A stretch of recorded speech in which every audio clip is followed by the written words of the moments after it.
Welcome back to the channel where we explore the stories, places and cultures shaping our world. Sometimes serious, sometimes fun, but always with flavor. And today we mean that literally. In September 2025, British media giant Time Out crowned Penang, Malaysia, as the #1 street food city in Asia. Yes, Penang, a small island state of just 1.7 million people, beating heavyweights like Hanoi, Singapore, Mumbai and Bangkok. So what makes this place so special?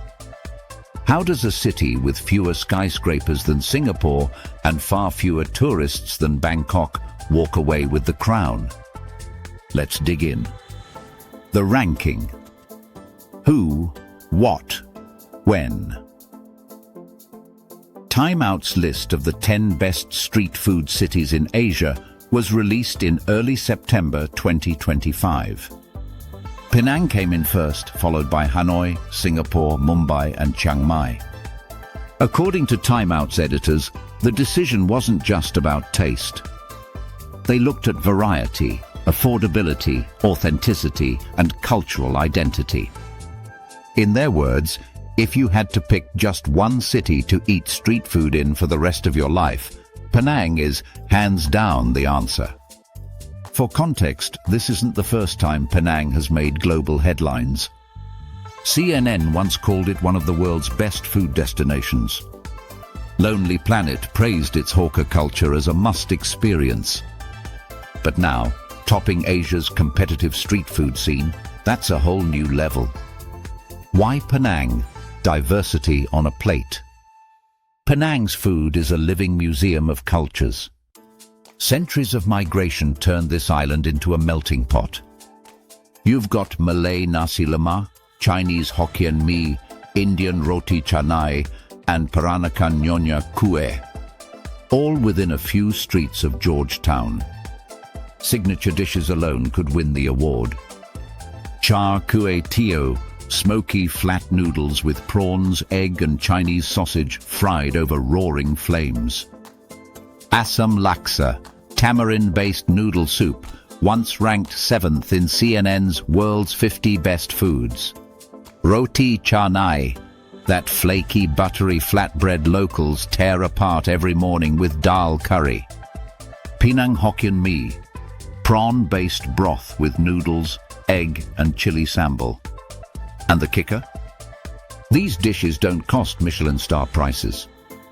Most are between 5 and 10 ringgit, or about $1 to $2. Street life, the hawker culture. But food isn't just about flavors. It's about the stage. In Penang, the stage is the hawker stall. Picture rows of pushcarts lined along Chulia Street, Pulau Tikus or Gurney Drive. Flames leaping from woks. Plastic tables and stools crammed with locals and tourists. Steam, chatter, and the unmistakable smell of sambal in the air. This isn't curated fine dining. It's chaotic, democratic, and alive. And that's exactly why people love it.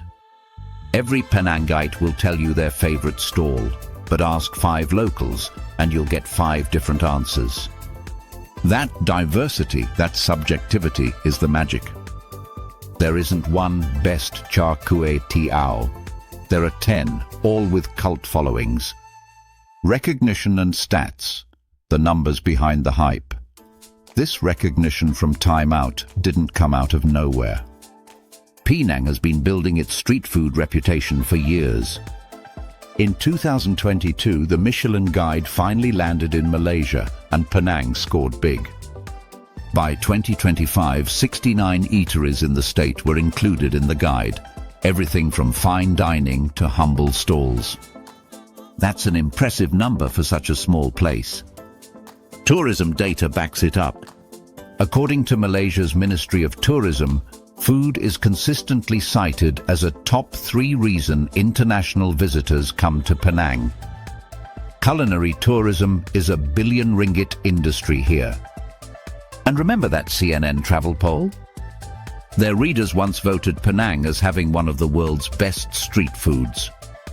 This time-out win is really just confirmation of something Malaysians already knew. Impact, who benefits. So what does being crowned #1 actually mean? For hawkers, it's a blessing and a curse. On one hand, more recognition means more business. A stall that sells 200 bowls a day could suddenly find itself serving 500, with lines stretching around the block. On the other hand, fame brings pressure, rising rents, stricter inspections, and sometimes the risk of touristification, where dishes get watered down for international palates. For Penang's tourism industry, it's gold. Culinary tours, food trails, and cooking classes are booming. Hotels and airlines use Asia's street food capital as a selling point. For locals, it's complicated. Nobody complains about global recognition, but too much hype can crowd out the very culture that made the food special. Challenges: keeping it authentic. Penang's street food scene faces real challenges. First, hygiene and regulation. Unlike Singapore's hawker centres, which are heavily standardized, Penang's stalls are often family-run and informal.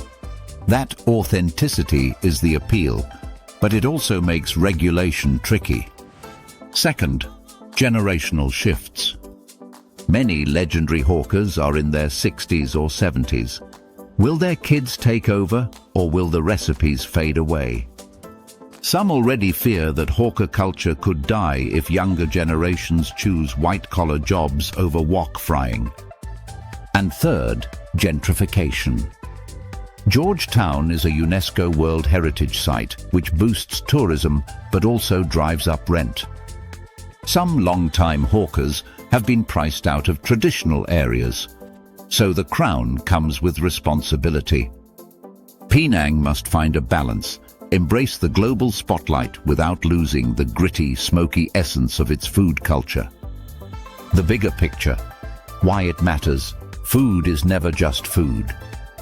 It's history, migration, class, and culture served on a plate.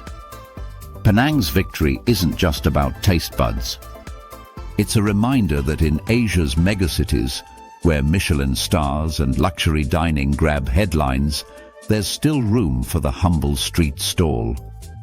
This recognition also challenges stereotypes. When outsiders think food capital of Asia, they usually think Singapore or Bangkok.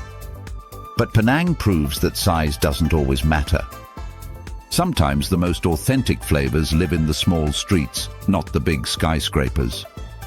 Wrap up. The soul of Penang. So, is Penang really the best street food city in Asia? Time Out says yes. CNN, Michelin, and Lonely Planet agree. But the truth is, you'll only know if you go. Stand at a smoky stall on Chulia Street at midnight. Watch a hawker toss noodles in a wok so hot it sounds like a jet engine.